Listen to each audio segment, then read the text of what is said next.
দর্শক, শুরুতেই ঈদ যাত্রার খবর জানাবো। আর ঈদ যাত্রা নিয়ে এখনকার চিত্র জানাতে যোগ দিচ্ছেন আমাদের সহকর্মীরা। শুরুতেই যাচ্ছি যাত্রাবাড়িতে, সেখানে আছেন সহকর্মী মাহমুদুল হাসান।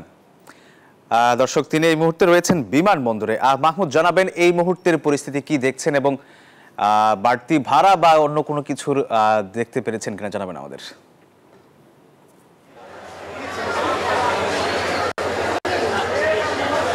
সোহাগ, আপনি জানেন যে যেহেতু এবার ট্রেনের টিকিট পুরোটাই অনলাইনে দেওয়া হয়েছে, সেই কারণে কিন্তু বড় ধরনের কোনো কারচুপি বা হচ্ছে যে টিকিটের যে কালোবাজারের যে বিষয়টি সেটি কিন্তু আমরা দেখিনি। কিন্তু কিছু বাড়তি যাত্রী আমরা দেখেছি এই বিমানবন্দর স্টেশনের উপর থেকে আমরা ছিলাম যে ট্রেনের ছাদে এবং ট্রেনের ভিতরে কিছু যাত্রী তারা কিন্তু অতিরিক্তভাবে উঠেছেন এবং সেই ক্ষেত্রে কিন্তু যে টিকিট কেটে যেসব যাত্রীরা উঠেছেন তারা কিন্তু এক ধরনের অভিযোগ জানিয়েছেন। তো এই মুহূর্তে এই বিমানবন্দর স্টেশনে আসবে পঞ্চগড়গামী দ্রুতযান এক্সপ্রেস, তারপরে চট্টগ্রামগামী মহানগর এক্সপ্রেস ট্রেনটি আসবে।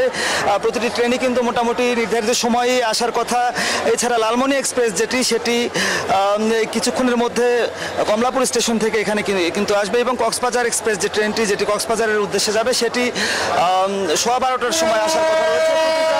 ট্রেনই নির্ধারিত সময়ে আসছে এবং যাত্রীরা কিন্তু যতগুলো এবার যাবার মাধ্যম রয়েছে সড়ক, রেল বা জলপথে, সেখানে কিন্তু ট্রেনেই মোটামুটি স্বস্তি এবং বড় ধরনের কোনো শিডিউল বিপর্যয় হয়নি, এই বিষয়টি রয়েছে। এবং এখনও আমরা দেখতে পাচ্ছি যে প্রচুর যাত্রী এখানে এসেছেন এবং কোনো ধরনের অভিযোগ ছাড়াই কিন্তু তারা যাত্রা করছেন এবং যে সব মিলে যে সড়ক পথেও সারাদিন আমরা দেখেছি খুব একটা ভোগান্তি মানুষের হয়নি এবং খুব বেশি সময় নেই ঈদের আগে।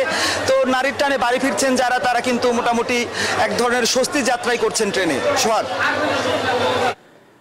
মাহমুদ, আপনাকে ধন্যবাদ।